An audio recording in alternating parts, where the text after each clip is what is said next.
Assalamualaikum warahmatullahi wabarakatuh. Kami perwakilan dari kelompok 12 akan mempresentasikan tentang akuntansi pajak tangguhan. Pajak sendiri adalah iuran rakyat kepada kas negara berdasarkan undang-undang dengan mendapatkan jasa timbal yang langsung dapat ditunjukkan untuk membayar pengeluaran umum. Selanjutnya, menurut PSAK nomor 46, pajak tangguhan adalah jumlah pajak penghasilan terpulihkan pada periode mendatang sebagai akibat adanya perbedaan temporer. Dan selanjutnya, menurut Ibu Sutri Handayani SEMAK sendiri, akuntansi pajak tangguhan adalah pencatatan transaksi perusahaan yang berkaitan dengan kewajiban yang pajaknya dapat ditunda sampai periode waktu yang diperbolehkan. Dasar hukum akuntansi pajak tangguhan. Yang pertama, Undang-Undang Nomor 17 Tahun 1983 tentang pajak penghasilan sebagaimana telah beberapa kali mengalami perubahan. Pertama, Undang-Undang Nomor 7 Tahun 1991, kedua, Undang-Undang Nomor 10 Tahun 1994, ketiga, Undang-Undang Nomor 17 Tahun 2000, dan diubah terakhir dengan Undang-Undang Pajak Penghasilan Nomor 36 Tahun 2008. Dua, Pernyataan Standar Akuntansi Keuangan atau PSAK Nomor 46 tentang akuntansi pajak tangguhan. Pajak tangguhan juga dapat dilihat dari dua sisi. Yang pertama, berdasarkan sudut pandang aset. Aset pajak tangguhan merupakan jumlah PPh terpulihkan pada periode mendatang sebagaimana akibat adanya perbedaan temporer yang dapat dikurangkan dan sisa kompensasi kerugian.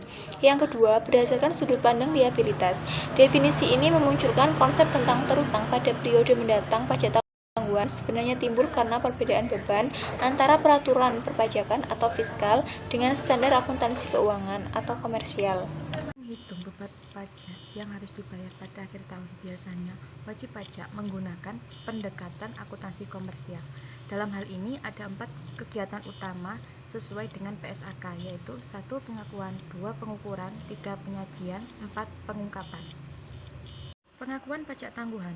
Pengakuan kewajiban pajak tanggungan didasarkan pada fakta adanya kemungkinan pelunasan kewajiban yang mengakibatkan pembayaran pajak pada periode mendatang menjadi lebih besar sebagai akibat pelunasan kewajiban pajak. Apabila ada kemungkinan pajak yang lebih kecil pada masa yang akan datang, maka berdasarkan standar akuntansi yang berlaku umum dapat dianggap sebagai suatu aset. 2. Misalnya rugi fiskal yang dapat dikompensasi berdasarkan peraturan perpajakan atau kemungkinan adanya manfaat ekonomi pada masa yang akan mendatang yang akan mengurangi beban pajak, maka dapat diakui sebagai suatu aset pajak tangguhan. Beban dan pendapatan pajak tangguhan. Beban PPh terdiri atas beban pajak kini dan beban pajak tangguhan atau pendapatan pajak tangguhan. Pajak kini atau disebut current tax merupakan jumlah PPh terutang atas penghasilan kena pajak pada satu periode.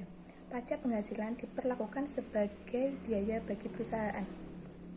Pendapatan pajak tangguhan adalah jumlah PPh terpulihkan pada periode mendatang sebagai akibat adanya perbedaan temporer yang boleh dikurangkan dan sisa kompensasi kerugian. Contoh soal. PTA selama 3 tahun berturut-turut diperoleh gambaran sebagai berikut. Jika diasumsikan tarif pajak untuk ketiga tahun adalah 28%, maka besarnya pajak tanggungan per tahun adalah pajak tanggungan tahun 2008 sama dengan 20.000 dikali 28% sama dengan 5.600. Jika tahun sebelumnya dianggap tidak ada kerugian, maka jurnal untuk mencatatnya adalah aktiva pajak tangguhan sebesar 5.600 pada pajak penghasilan tangguhan 5.600. Pajak tangguhan tahun 2009 sama dengan 25.000 dikali 28% sama dengan 7.000.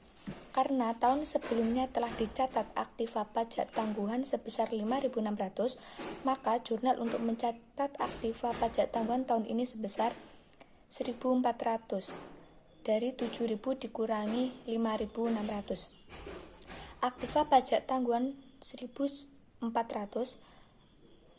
pajak penghasilan tangguhan 1.400, pajak tangguhan tahun 2010 sama dengan 10.000 dikali 28% sama dengan 2.800.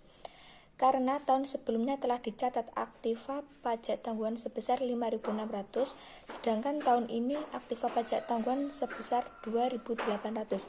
Maka tahun ini dicatat kewajiban pajak tangguhan sebesar 4.200 dari 5.600 dikurangi 2.800. Maka jurnal untuk mencatatnya adalah pajak penghasilan tangguhan 5.600 pada kewajiban pajak tangguhan 5.600.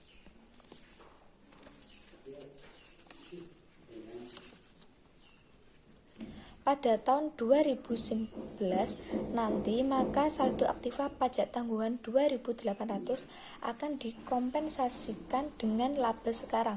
Maka jurnalnya adalah pajak penghasilan tangguhan 2.800 pada kewajiban pajak tangguhan 2.800. Dari ayat-ayat jurnal di atas dapat diketahui bahwa saldo aset pajak tangguhan di neraca PTA per 31 Desember 2006 sudah menjadi nol seiring dengan habisnya kompensasi saldo rugi fiskal pada tahun 2006. Sekian presentasi dari kelompok kami, kurang lebihnya kami mohon maaf. Wassalamualaikum warahmatullahi wabarakatuh.